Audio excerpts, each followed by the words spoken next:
Lukas pasal 6 ayat 31. Dan sebagaimana kamu kehendaki supaya orang berbuat kepadamu, perbuatlah juga demikian kepada mereka. Dalam hubungan kita dengan orang lain, tentu kita akan menemukan beragam sifat dan perilaku orang-orang yang kita jumpai. Bahkan teman, keluarga, bahkan orang tua kita akan ada perbedaan yang signifikan. Ada yang menjengkelkan, ada juga yang asik, ada juga yang jahat, ada juga yang baik, dan lain sebagainya. Tetapi pernah gak kita kalau dengan orang lain kita tidak cocok, kita berpikir dia jahat dan tidak menyukai kehidupan kita, lalu kita berdoa dan berkata kepada Tuhan, Tuhan tolong ubah dia, Tuhan jamah hatinya, Tuhan buat dia bertobat, Tuhan sadarkan dia akan kejahatannya, Tuhan tolong supaya perilakunya kepada saya menjadi baik. Pernah nggak kita berdoa demikian?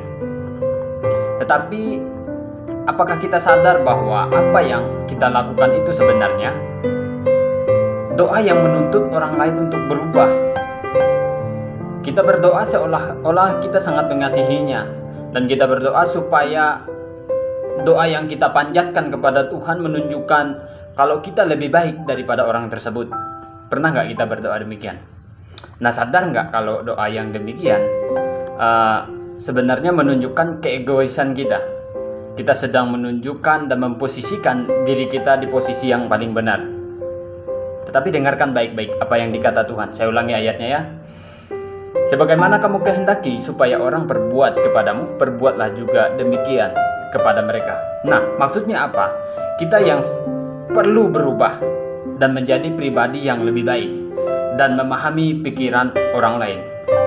Jika kita lebih tahu isi firman Tuhan, kita baca Alkitab dari Kejadian sampai Wahyu berapa kali kata, tetapi jangan pakai itu untuk kita menghakimi orang lain supaya kita bisa lebih benar daripada orang lain. Tidak, tetapi supaya kita semakin merendahkan diri dan rendah hati terhadap sesama dan orang lain. Ayat ini berbicara simpel, maksudnya begini, kalau kamu mau dipahami perasaanmu, kamu juga harus dong memahami perasaan orang lain terlebih dahulu. Karena begini, hubungan kita dengan Tuhan dilandasi oleh hubungan kita dengan sesama kita. Jadi hubungan kita dengan sesama kita baik, maka pasti hubungan kita dengan Tuhan itu pun akan sangat baik. Demikian juga kalau hubungan kita dengan Tuhan baik, maka hubungan kita dengan sesama tidak akan rusak. Kita mendoakan orang lain supaya berubah itu memang sangat baik. Tetapi kita pun harus semakin dewasa dalam menyikapi orang lain. Apalagi dengan usia kita yang semakin lama, usia kekristenan kita semakin tua gitu ya. Jadi kita harus semakin menunjukkan buah kita kepada orang lain dan kepada Tuhan. Matius pasal 5 ayat 16. Hendaklah terangmu bercahaya di depan semua orang, supaya mereka melihat perbuatanmu yang baik dan memuliakan Bapamu yang di surga. Tentu kita ingin menyenangkan hati Tuhan dan berbuah sesuai dengan iman kita bersama dengan orang-orang yang kita doakan. Benar? Tetapi kebaikan hati kita harus terlebih dahulu diketahui oleh orang lain.